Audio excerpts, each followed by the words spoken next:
Right now, somewhere in the Judean desert, there is a flat-topped mountain rising 400 meters above the Dead Sea. In 73 AD, 960 Jewish men, women, and children stood on top of that mountain, surrounded by 15,000 Roman soldiers who had spent weeks building a massive ramp just to reach them. When the Romans finally broke through the walls, they expected a battle. Instead, they found silence. Every man, woman, and child was dead. Rather than live as slaves of Rome, they chose to die free.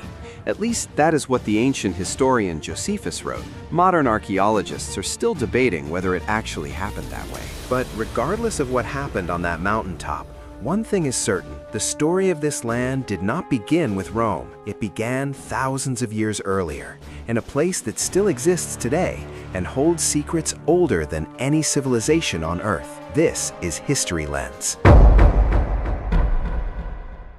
Before there was a kingdom, before there was a temple, before there was even a name for this land, there was a city. Jericho sits in the Jordan River Valley, and archaeologists have uncovered more than 20 layers of human settlement going back 11,000 years. That makes it one of the oldest continuously inhabited places on the planet. To put that in perspective, Jericho already had defensive walls and an 8.5-meter stone tower when most of the world was still living in caves. The people who lived here were not wanderers. They farmed, they traded, and they built structures that still stand today. This region, known as Canaan, sat at a crossroads between three continents. The Mediterranean Sea connected it to Europe. The Arabian Peninsula stretched south. Mesopotamia lay to the east, and the ancient civilizations of Anatolia waited to the north. Every empire that ever wanted to control the ancient world had to pass through this narrow strip of land. The Canaanites, a Semitic people who emerged around the 3rd millennium BC, turned this geography into an advantage. They built city-states, opened trade routes, and connected the great civilizations of Egypt and Mesopotamia. They worshipped multiple gods, much like their neighbors. But something was about to change in this crossroads of the ancient world, something that would alter the course of human history. According to the oldest texts, it started with one man. Abraham was born in Ur of the Chaldees, a city in Mesopotamia. The story says he received a message from God to leave everything behind and travel to Canaan. The promise was simple but staggering. This land would belong to him and his descendants forever, and through them, all nations of the earth would be blessed. Abraham's grandson Jacob had 12 sons, and those sons became the founders of the 12 tribes of Israel.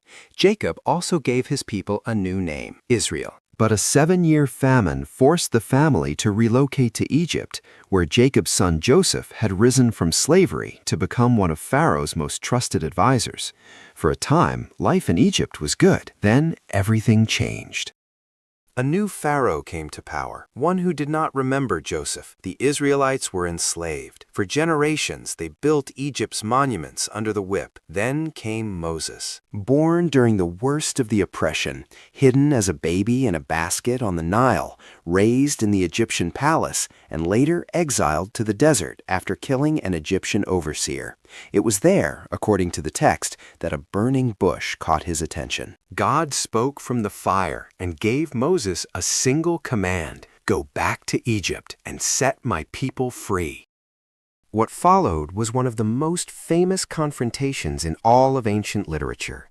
Moses stood before Pharaoh and demanded the release of the Israelites. Pharaoh refused. Then came 10 plagues, each one worse than the last, ending with the death of every firstborn child in Egypt. Pharaoh finally let them go, then changed his mind and sent his army after them. The story says Moses parted the Red Sea, the Israelites crossed on dry ground, and the waters closed behind them, drowning the Egyptian army. Whether you read this as history or as mythology, the impact is undeniable. The Exodus became the founding story of an entire civilization.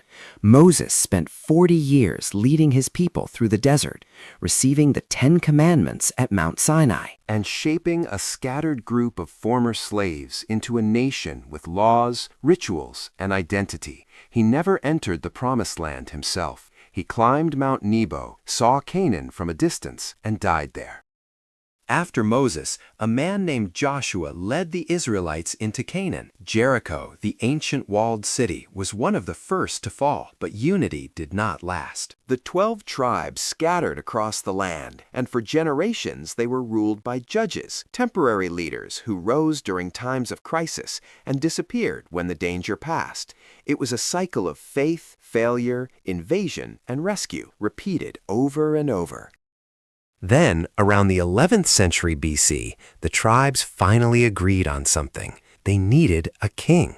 The first king of Israel was Saul, a reluctant leader from the tribe of Benjamin. He won battles against the Philistines and Ammonites, but his disobedience eventually cost him everything. Around 1000 BC, Saul lost his army and his life at the Battle of Mount Gilboa.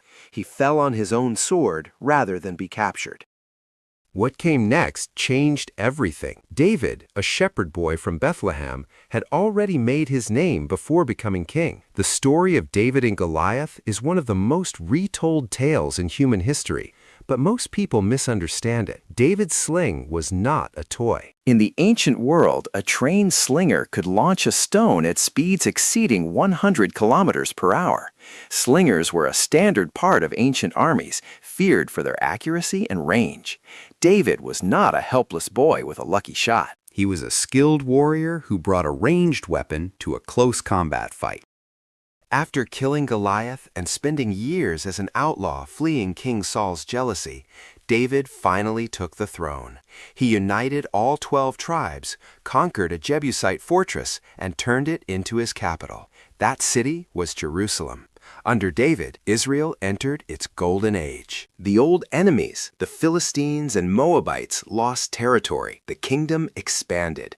David is remembered as the greatest king Israel ever had, though his personal life was far from perfect. His affair with Bathsheba and the arranged murder of her husband are recorded without any attempt to hide the scandal.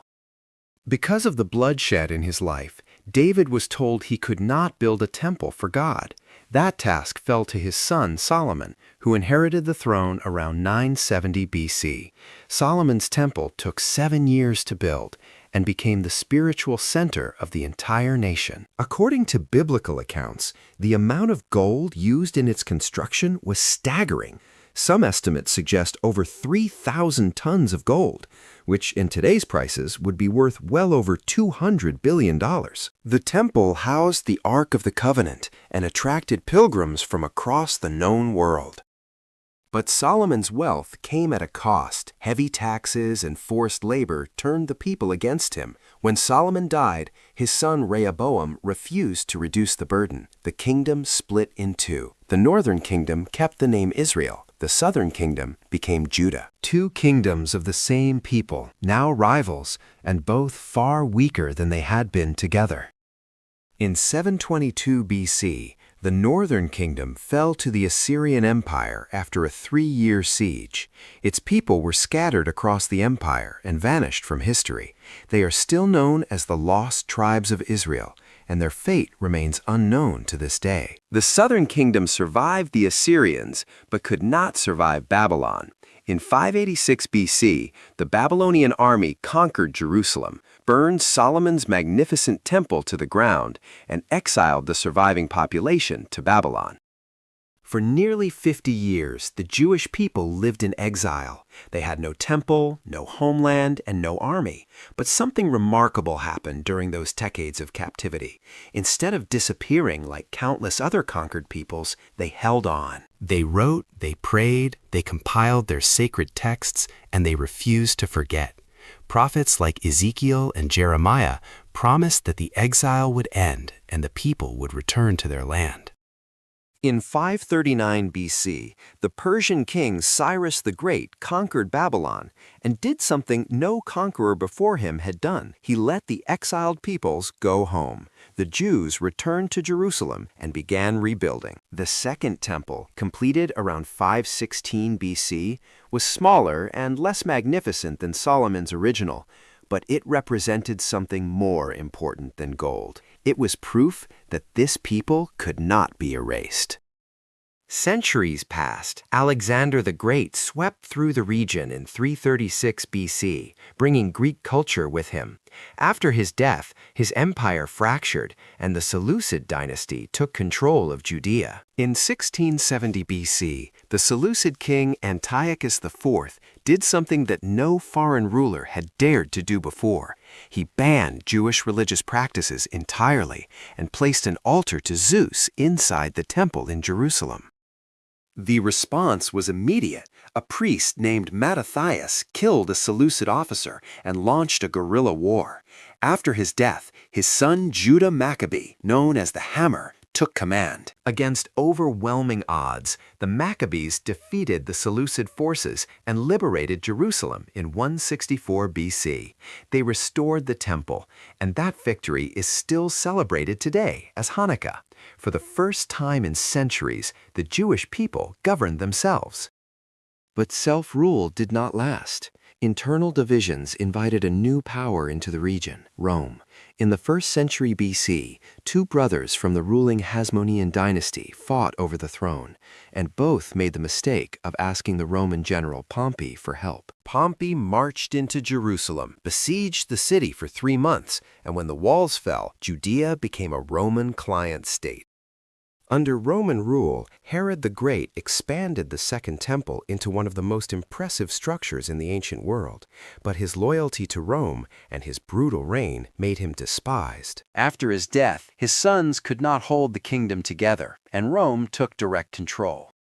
Tensions built for decades until 66 AD, when the Jewish people launched a full revolt against Rome. The initial results were shocking. The rebels actually liberated Jerusalem and held it for 4 years, but Rome sent its best general, Titus, with a massive army. In 70 AD, after a brutal siege that starved the city's defenders, the Romans breached the walls and destroyed the Second Temple. The fire was so intense that the gold decorating the temple melted and ran between the stones. Roman soldiers tore the temple apart stone by stone to collect every drop of melted gold. The sacred treasures, including the golden menorah, were carried back to Rome in a triumphal procession. That scene is still carved into the Arch of Titus, which stands in Rome to this day. If you visit the Roman Forum, you can see Jewish slaves carrying the menorah. It is one of the most haunting images in all of ancient art.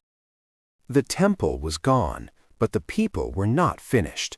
In 132 AD, a man named Simon Bar Kokhba led one final revolt. He was so charismatic and successful that many believed he was the Messiah. His forces actually recaptured Jerusalem and held it for nearly 3 years. But Rome sent 12 legions, the largest military force ever assembled against a single rebellion. Bar Kokhba's last stand came at the fortress of Beitar. When it fell, the massacre was total. Rome did not just defeat the Jews this time. Rome tried to erase them. The name Judea was wiped from the map and replaced with Syria-Palestina. Jews were banned from Jerusalem entirely. The message was clear. This nation, this identity, this religion was to be forgotten. And here is the part that no conqueror ever understood. You can burn a temple, you can destroy a city, you can scatter a people across the earth, but you cannot destroy an idea that has been written down, memorized, and passed from parent to child for 1,000 years. The Jewish people had already survived Egypt, Babylon, and Greece. Now they would survive Rome. They had no land, they had no army, they had no temple. All they had were their texts, their traditions, and an unbreakable promise that one day they would return. And 2,000 years later, they did. But that is a story for the next video. Thank you for watching. This has been History Lens. If stories like this make you see history differently, subscribe and hit the notification bell so you never miss what they left out of the textbooks.